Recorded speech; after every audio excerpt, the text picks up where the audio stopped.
Welcome back to our channel. We've had so many requests where people are asking us what happened to that propagation. They wanted to see the results.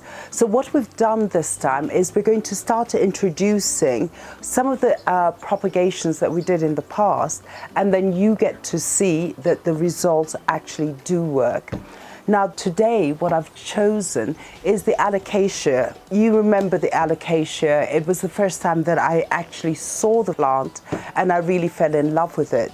Now this is the Alocasia. Look at those lovely leaves and the design on the leaves. We did a propagation and some of these are the results of the propagation, and I will explain to you as we go along. So welcome back.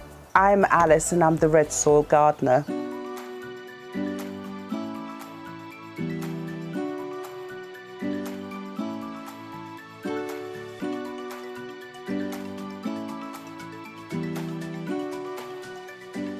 So previously, when we looked at the Alocasia and went on to do the propagation, I had purchased an Alocasia and we dismantled it. We took it out of its pot so we could understand how the rooting was and also where the nodes were and where the babies come from on the rhizomes. And that's what we saw.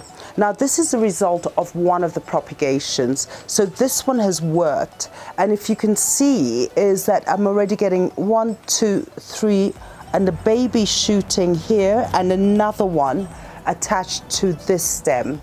So that we did, and we understand that.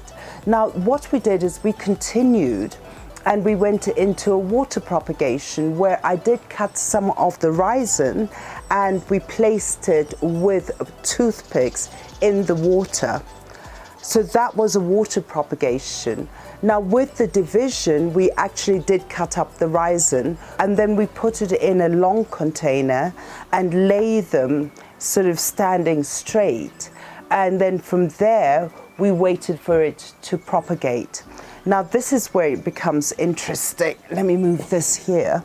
So when we did do that, what we did is once I started looking at the node and seeing that the node is developing into a shoot, I actually transferred it into this big pot.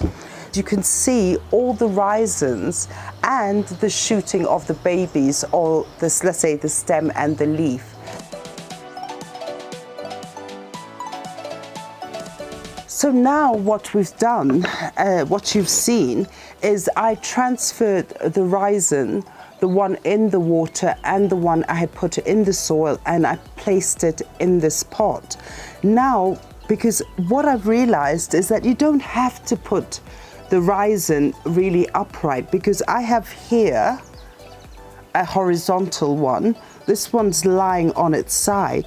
So either way, the rhizome is going to produce the baby and you will get a propagation as we've done here. Now, this one here is an older propagation that I did. And again, this is much older than that. And soon that will become like this. And eventually what I will do with this one is I will divide it, as with this one too, and I'll put each of them in an individual container, and I plan to give people Christmas presents because it's so difficult to get an Alocasia here in Kenya, and I just love these leaves. The thing about Alocasias, just as a reminder, is remember it is a forest plant, and so basically it doesn't like to have sun, because also their leaves are very delicate. They're very velvety.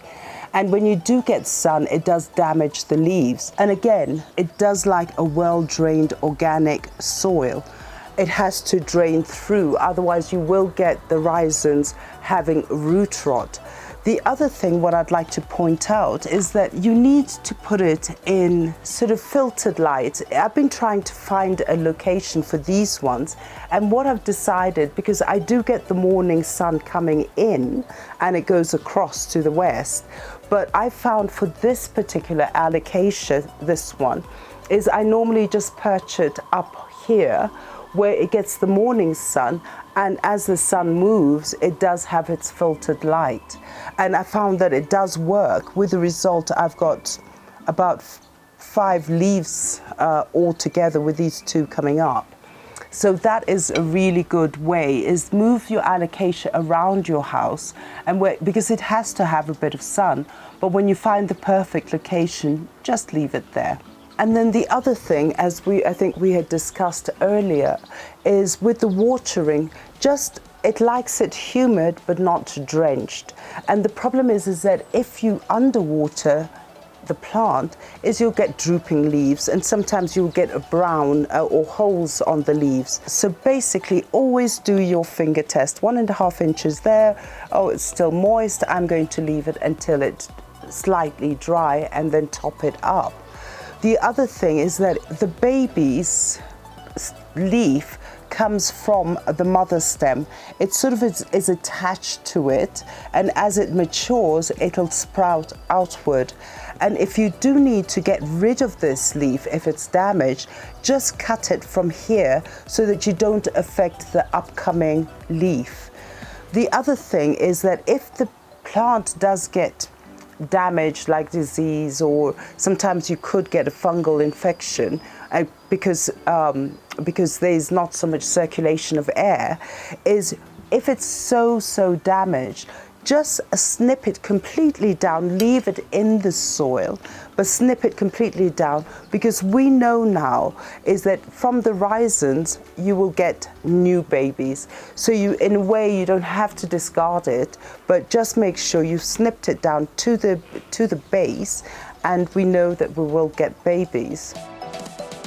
So basically is that we had given you different methods of propagation. See what works for you, because whatever worked for me may not work for you. Whichever you find comfortable, just go ahead and look how many alocasias I've ended up with. And I just give them away as presents, because in the end my whole house is littered with plants. But it's such a good gift with the coming Christmas. Give them an alocasia, have it nicely wrapped, and I'm so sure they'll be very happy. So thank you so much for following us on this episode. I hope you've learned something, and I've given you the confidence to actually go out and propagate and have the confidence to see your new sprouts. And don't forget to like and share and press that notification button. And don't forget to subscribe to our channel and give us a thumbs up, because these things really mean a lot to us. And thank you so much, and have a lovely, lovely day.